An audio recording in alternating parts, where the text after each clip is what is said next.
Alors, je dirais, top 3. On va rentrer dans les classements. Ça va être dur, mais je pense que tu as des idées. Ton top 3, on commence Ouais. gentiment. Solo artiste. Solo artiste. Est-ce que ça compte les artistes qui sont à la fois groupe et solo? Par Pourquoi exemple, pas? Taeyeon. Ok. Taeyeon, numéro 1, Numéro 1. évidemment. Ok, Numéro 1. number 1. Taeyeon. Taeyeon, je l'adore vraiment vocalement. Pour moi, c'est la meilleure chanteuse, meilleure vocaliste en K-pop. Après, qui je pourrais mettre deuxième, j'aime beaucoup les sons de Sunmi. Sunmi. Ouais. Mhm. Elle a des chansons vraiment sympas. Et je trouve que c'est une artiste qui a réussi à tirer son épingle du jeu.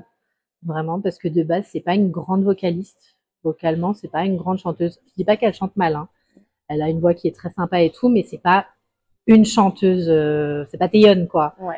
Et pourtant, elle a réussi à trouver un style qui lui correspond vachement bien, à chanter des chansons qui sont dans son registre, qui rentrent facilement dans la tête, qui restent. Et bravo à elle, franchement, rien que pour ça, très bien. Et après, en dernier, j'ai personne qui me vient à l'esprit là de... Ah, j'ai personne qui me vient là.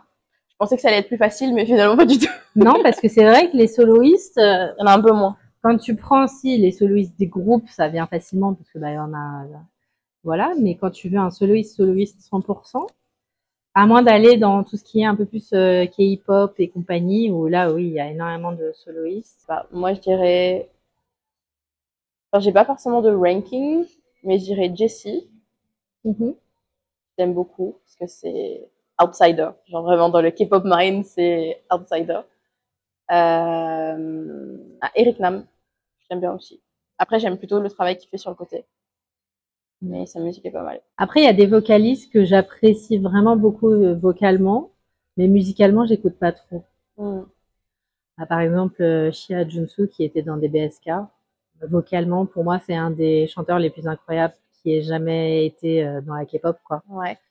Soit jamais sorti de l'univers K-pop. Il est vraiment incroyable vocalement. C'est 10 sur 10. Mais son style musical, les peu de choses que j'ai écoutées, c'est pas des trucs qui m'emballent plus que ça. Donc c'est vrai que j'écoute pas trop. Après, il y a un artiste d'un groupe qui a sa carrière solo maintenant, qui a fait des albums que j'ai trouvé vraiment incroyables, avec un style vraiment super bien. C'est Kim Sung-gyu de Infinite. Mm. Okay. Il a sorti notamment ses 2 premiers albums étaient incroyables avec un style un peu rock. En fait, ils étaient écrits et produits par le leader et guitariste de Nell, qui est un groupe rock coréen très connu, qui a un univers très particulier. Enfin, c'est des sonorités où dès que t'entends, tu fais ça, c'est sûr, c'est Nell. Vraiment, il a une voix et il y a un style qui correspond un peu comme quand tu entends du Coldplay, tu sais que c'est du Coldplay, par exemple, tu vois. Il y a vraiment ces sonorités, ces trucs qui ressortent, qui sont un peu en fond dans toutes les chansons. Et c'est vrai que ces 2 premiers albums, c'est vraiment des pépites. Ils étaient très très bien et vocalement, il a un timbre de voix que j'aime beaucoup. Donc voilà, on va dire ces 3-là. Ok. Après, je pourrais dire aussi JYP.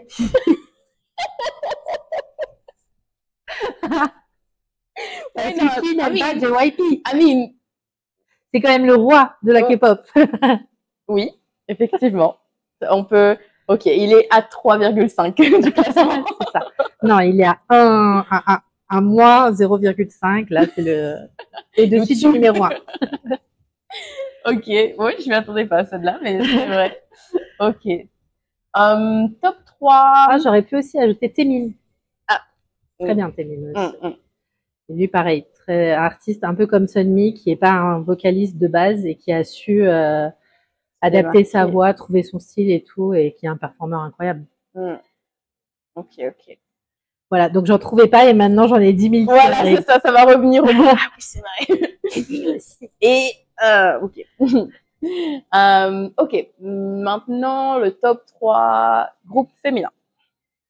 Top 3 groupe féminin, pour moi, en numéro 1, ce sera Twice.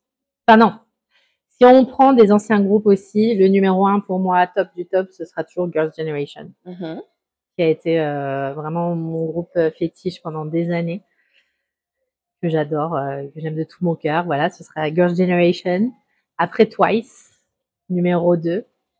Et en numéro 3, je saurais pas mettre un groupe particulier. Il y a plein de petits groupes que j'aime beaucoup actuels. Par exemple, j'aime beaucoup le Seraphim. J'aime beaucoup enfin aespa. Aespa sont très très bien aussi. Red Velvet. Enfin, il y a beaucoup de groupes féminins que j'adore musicalement. Mais voilà, en tout cas, le top 2, ce sera toujours Girl Generation Twice. Ok. Ça, c'est mes Et deux la groupes, number 3, on sait pas, ça change voilà, de temps en number temps en 3, fonction. c'est un peu, voilà, il y en a plein que j'aime bien. Donc, Ok. Et le dernier, top 3, boys group. pour moi, le numéro 1, c'est BTS. Même si c'est pas le groupe qui m'a fait entrer dans la K-pop ni rien, c'est un groupe que j'apprécie énormément, qui musicalement me correspond beaucoup. Ils ont beaucoup, beaucoup de musique que j'aime beaucoup. Et, euh, et voilà, et ça fait depuis 2016 que je suis fan de BTS, et voilà, donc ça reste. Hein. Donc BTS numéro 1, incontournable, incontestable. Numéro 2, je dirais mes petits chouchous et Naipen, mes enfants, mes bébés. Font partie de ces groupes où maintenant je les vois et je les adopte tous. C'est tous mes enfants. Ils ont un style qui me plaît beaucoup avec des sons très sympas.